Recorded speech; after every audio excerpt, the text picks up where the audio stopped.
Apa hubungan Ikhwanul Muslimin dengan kemerdekaan Republik Indonesia? Presiden Soekarno mengutus menteri menjumpai pendiri Ikhwanul Muslimin, Imam Syahid Hasan Al-Banna, langsung ke Kairo untuk mengucapkan terima kasih karena Hasan Al-Banna mewakili Ormas Ikhwanul Muslimin, partai Islam waktu itu. Status Ikhwanul Muslimin waktu itu adalah partai Islam, bekerja sama dengan rakyat Mesir untuk menyokong kemerdekaan Republik Indonesia. Gambar-gambarnya bisa dicari di internet. Ikhwanul Muslimin, Hasan Al-Banna, kemerdekaan Indonesia. Enter, dapat, download. Kalau sudah dapat, share, bagikan ke kawan-kawan.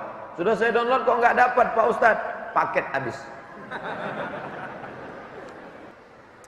Apa kelebihan Ikhwanul Muslimin sehingga Amerika Israel membenci Ikhwanul Muslimin? Ikhwanul Muslimin punya sistem politik, Ikhwanul Muslimin punya sistem tentara, Ikhwanul Muslimin punya sistem ekonomi. Tiga yang paling ditakuti orang: politik, tentara, ekonomi. Hebat politik, tak ada tentara, digulingkan. Hebat tentara, tak hebat politik, dijegal orang. Hebat tentara, hebat politik, tapi tak hebat ekonomi, maka akan didikte orang. Ketiga-tiga ini punya Ikhwanul Muslimin. Pak Ustadz, bagaimana pandangan Ustadz dengan Buya Gus Rizal Gazahar?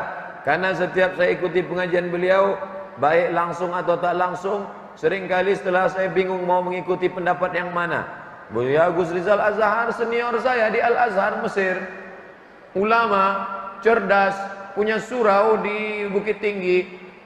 Surau Buya Gus Rizal Bazahar, ketua MUI. Kemarin Idul Fitri beliau khutbah di An-Nur. Dengar pendapatnya, pilih salah satu. Dengar pendapatnya, pilih salah satu. Siapa sebenarnya Imam Ja'far Shadiq? Nabi Muhammad SAW punya anak namanya Sayyidatuna Fatimah. Fatimah punya anak namanya Sayyidina Al-Husain. Husain punya anak namanya Imam Zainal Abidin. Zainal Abidin punya anak namanya Muhammad Baqir. Muhammad Baqir punya anak namanya Imam Ja'far Shadiq. Ulang balik Pak Ustaz, tak ingat lagi. Nabi Muhammad punya anak namanya Fatimah. Fatimah punya anak namanya Husain. Husain punya anak namanya Zainal Abidin. Zainal Abidin namanya Muhammad Baqir. Muhammad Baqir punya anak namanya Ja'far Shadiq. Ja'far Shadiq punya murid namanya Imam Hanafi. Imam Hanafi murid Ja'far Shadiq. Ya. Siapa sebenarnya Raja Salman? Tahun 1924 muncullah kerajaan Saudi Arabia. Siapa yang menegakkan kerajaan Saudi Arabia? King Abdul Aziz. Apa hubungan King Abdul Aziz dengan Salman? Salman punya abang yang digantikannya meninggal namanya Abdullah. Abdullah punya abang yang digantikannya meninggal namanya Fahad. Fahad punya abang digantikannya namanya Khalid. Khalid punya abang yang digantikannya namanya Faisal. Faisal punya abang yang digantikannya namanya Su'ud. Su'ud punya ayah yang digantikannya. Itulah dia King Abdul Aziz. Sekarang raja yang ketujuh.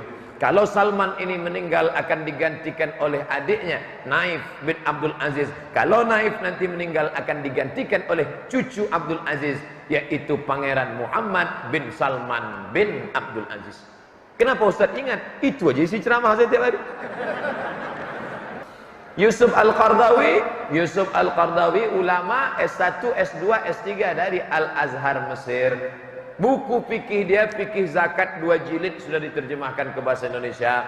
Jabatannya Ketua Ikatan Ulama Sedunia. Kantornya di Doha, ibu kota Qatar. Masih hidup, ulama paling tua sekarang. Imam Hasan Al-Basri, Makkah, di atasnya Madinah, di atasnya Mesir, sebelah atasnya lagi negeri Syam, Yordania, Suriah, Lebanon, Palestina. Ke kanan Irak. Di Irak ini ada kota namanya Basrah. Basrah, Kufah, Baghdad. Di Baghdad ada imam namanya Imam Ahmad bin Hambali. Namanya ditulis di situ. Itu dia, Al-Imam Al-Hambali. Al-Imam Asy-Syafi'i, Al-Imam Al-Hambali. Oh, ini pengagung Imam Hambali ini masjid. Situ Imam Al-Hanafi, Imam Al-Maliki. Imam Syafi'i kuburnya di Mesir, Imam Hambali kuburnya di Baghdad, Imam Hanafi kuburnya di Kufah, Imam Maliki kuburnya di Madinah. Imam Hasan Basri di Basrah, Al-Basri Basrah, Al-Makki Makkah. Orang Makkah Al-Makki, orang Basrah Al-Basri, orang Madinah Al-Madani, orang Bintan Al-Bintani.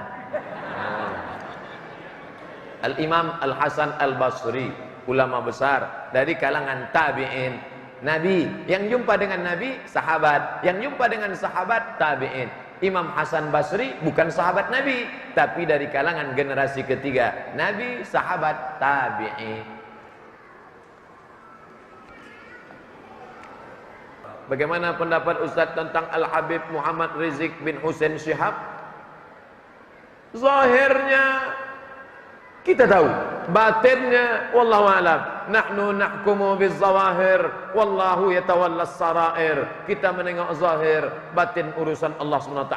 Zahirnya ketika orang tak berani membongkar diskotik, ketika orang tak berani menghancurkan kebatilan, dia tegak membawa bendera ta'muruna bil ma'ruf wa tanhauna 'anil munkar. Mudah-mudahan Allah memberinya umur panjang, badan sehat insyaallah. Kalau kau tak berani menegakkan kebenaran, maka jangan kau tepuk tangan terhadap kemungkaran. Pesan Syekh Muhammad Mutawalli Asy-Sya'rawi. Kalau kau tak berani menegakkan kebenaran, jangan kau bertepuk tangan menengok kemungkaran. Ini orang sekarang sudahlah tak berani macam Habib Rizik, ngejek-ngejek Habib Rizik pula.